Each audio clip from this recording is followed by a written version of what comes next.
I will show you how a seesaw works with science.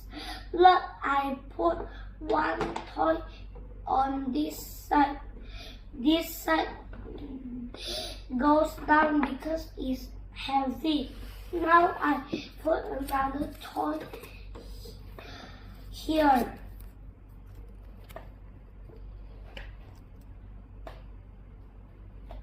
Wow, now both sides are the same. It balances.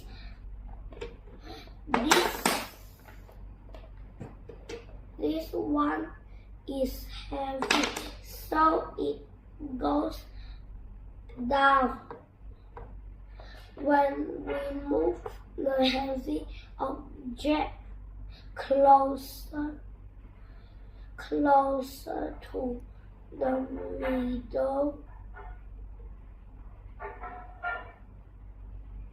it balances again. When we move further, the force is stronger. A seesaw works by balance. If one side is heavy, it goes down. If both sides are the same, it stays flat. A seesaw is a lever.